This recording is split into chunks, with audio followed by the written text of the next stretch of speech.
Saktong isang linggo bago ang Pasko, marami pa rin ang naghahabol sa pamimili ng Christmas gifts. At live mula sa Taytay, Tiangge sa Rizal, nasa frontline na balitang yan si Jenny Dongon. Jenny, mura ba ang mga pang-exchange gift dyan?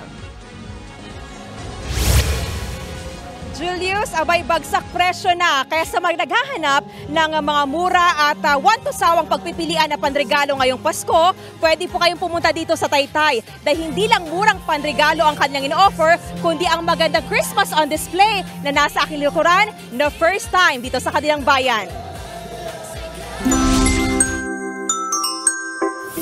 Hanap nyo ba ay panregalo sa mga bata?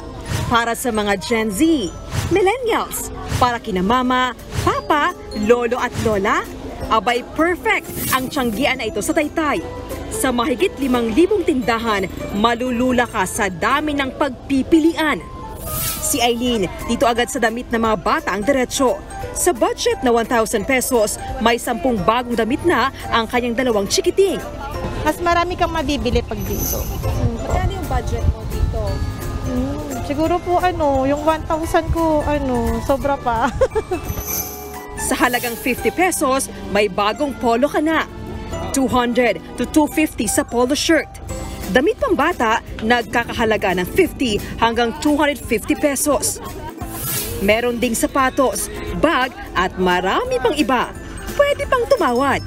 So ngayon dapat baba ka lang ng presyo para ibig ko sabihin maubos na lang yung paninda mo. Para sa isang taon last year, bago na naman. Diba? Baksak na. Kaya papuntay mo sila rito sa Maisol. Pampatanggal pagod naman sa pamimili ang Christmas on display dito. Ito ang kauna-unahang live animated display ng Taytay. Libre po ang pagtatanghal na ito. May twist po tayo ng team ng Taytay. Pinapakita din po natin dito ang mga festivals, mga makakain, palusebo, pukpuk palayok, okay? At ang mga tiyangge rin po, pinapakita po natin dito. Parang pinapakita natin gaano kasaya ang pagdiriwang ng Pasko dito sa bayan ng Taytay. Bukas ang Christmas display tuwing alas 6 ng gabi hanggang alas 9 at magtatagal hanggang January 7. Julius, matapos ngang busugin ang inyong mga mata dito sa nagniningning na Christmas on display nila, abay busugin naman po ang inyong mga tiyan dito sa kanilang mga stall na nag-o-offer ng iba't ibang pagkain. Kaya sa ating mga kapatid, punta na po kayo rito sa Taytay para mamili ng mga murang-murang pamregalo ngayong Christmas. Julius. Maraming salamat, Jenny Dongon. Mga kapatid, Julius Babaw po.